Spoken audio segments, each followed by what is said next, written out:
Hi guys, welcome back to our channel. So இன்னைக்கு way to Siruvapuri Balamurugan temple. We are on the way. So இது red ஹில்ஸ்லேருந்து 20 kilometres தள்ளி இருக்குது, சென்னையிலேருந்து 40 kilometres தள்ளி இருக்குது. So நம்ம அங்கே ஸ்பாட்டுக்கு போயிட்டு பார்க்கலாம். Hi guys, we are on the spot. So நம்ம ஸ்பாட்டுக்கு வந்துட்டோம். இன்றைக்கி கொஞ்சம் க்ரௌட் கம்மி தான்.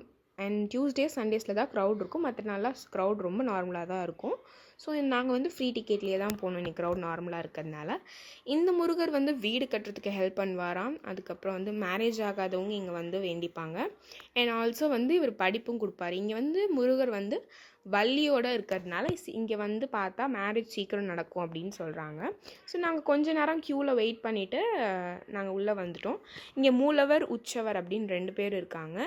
அண்ட் கொடிமரத்துக்கு ஆப்போசிட்லேயே விளக்கேற்றுற இடம் எல்லாமே இருந்துச்சு. நாங்கள் அர்ச்சனை மட்டும் வாங்கிட்டு உள்ளே போயிட்டோம். ஸோ கொடிமரம் இருக்குது. ஸோ அதுக்கு ஆப்போசிட்லேயே விளக்கேற்றலாம். அண்ட் அந்த சைடில் அர்ச்சனை பண்ணுற இடம் இருக்குது. நமக்கு யார் பேர் வேணுமோ அவங்க பேர் சொல்லி அர்ச்சனை பண்ணிக்கிற மாதிரி இருந்துச்சு. இன்றைக்கி கொஞ்சம் கூட்டம் கம்மியாக இருந்ததுனால நாங்கள் நார்மல் டிக்கெட்லேயே போனோம். மேபி கூட்டம் அதிகமாக இருந்தால் 100 ருபீஸ் 50 ருபீஸ்னு எல்லாமே இருக்குது. நாங்கள் அதுக்கேற்ற மாதிரியும் போகலாம். சம்டைம்ஸ் 3 hours கூட ஆகுமா. பட் எங்களுக்கு ஒரு 1 hourலேயே சீக்கிரமாக சாமி பார்க்குற மாதிரி இருந்துச்சு. ஸோ இவ்வளோ தான் நாங்கள் இன்றைக்கி பார்த்த வியூ. ஸோ தேங்க்ஸ் ஃபார் வாட்சிங்.